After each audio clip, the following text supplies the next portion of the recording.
Hello mga Katibu Fam! So for today's vlog, we will be sharing with you our experience at La Casa General located at Alfonso, Cavite. And at the end of the video, we will be giving you our review of their room, amenities, and food. So watch till the end, guys!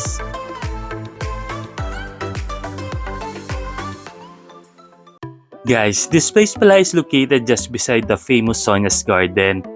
Ilang beses na ako nakakapunta ng Sonia's Garden, guys, hindi ko napapansin meron palang magandang lugar sa tabi nito. Guys, pagkadating namin napawawa ko, parang mansion kasi itong pinuntahan namin na private resort. Later guys, i-explore ko kayo sa mga room nito. Guys, inside the house ang dami nilang mga artwork. Feeling mo talaga nasa museum ka or kaya Malacanang.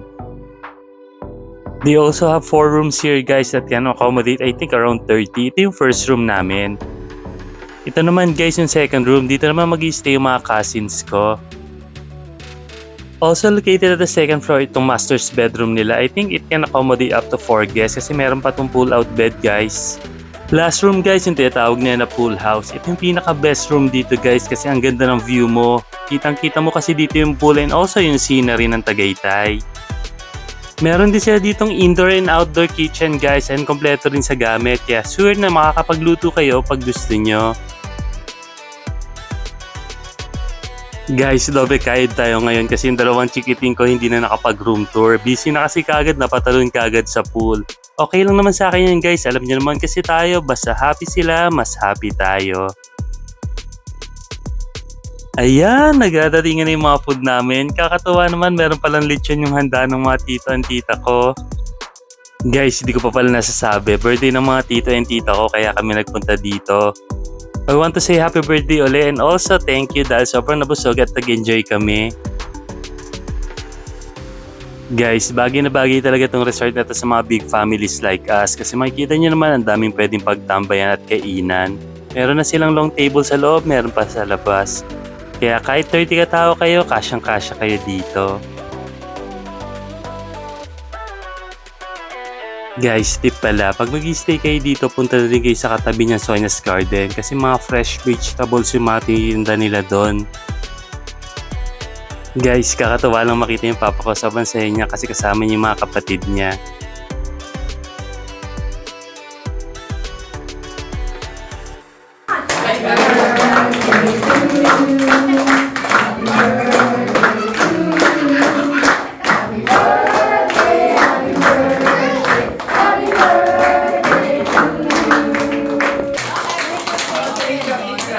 Ayan, kainan na. Sobrang na-excite ako. Sobrang dami kasi talaga naming handa guys. Tinalo pa nito yung Viking sa dami ng mga ulam na pwede mong pagpilian. Pero syempre, dahil videographer tayo, mamaya na ako kakain. Magbibideo-video muna ako guys.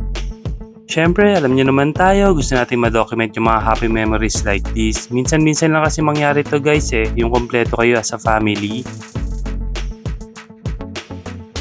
After eating dinner, ayan, nagbibideo kayo nagsasayawan na yung mga tito and tita ko. Kakatuwa lang talaga guys, pag kompleto yung family, sobrang saya.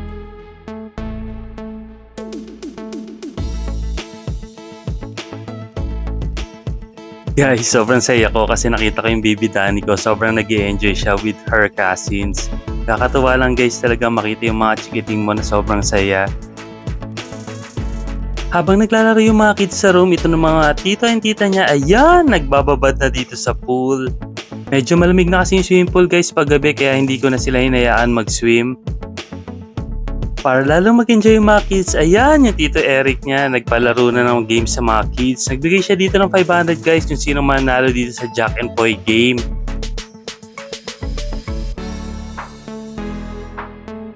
Ayan, gising na yung dalawang chikiting ko. Sobrang excited na ako for today's activities.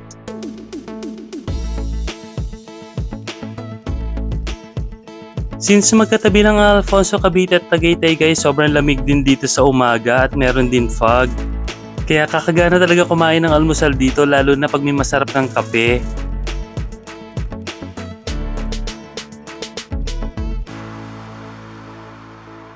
Guys, isa sa nagustuhan ko sa resort na to is heated yung pool nila kaya kahit malamig dito sa Tagaytay, controlled yung temperature ng tubig nila dito. Though hindi siya umiinit guys pero hindi rin ganun kalamig kaya talagang mag-enjoy yung mga chikiting nyo kahit malamig yung weather dito sa Tagaytay.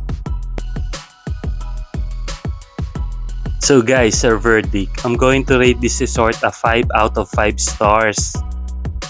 First is yung food. Since nasa Tagaytay or Cavite ka lang guys, marami kang pwedeng pag-orderan ng food dito. Ang maganda pa sa resort na to guys, katabi lang niya yung Sonia's Garden. Pwede kayo kumain doon ng mga barkada nyo guys kung gusto nyo kumain ng mga vegetables. Isa pa sa nagustuhan ko sa resort na to guys, kompleto siya sa mga lutuan. Yung mga mahilig magluto dyan, pwede kayo dito. Next is yung amenities. Since malawak yung place guys, ang daming pwedeng pagtatakbuhan ng mga chikiting nyo. Nagustuhan ko rin guys yung heated water nila kaya kahit malamig dito sa Tagaytay, pwede sila mag-swimming. Lastly is yung room. They have 4 big rooms guys that can accommodate up to 20 to 30 guests. Ang nagustuhan ko sa room nila guys is comfy yung bed nila and also malamig din inside their room.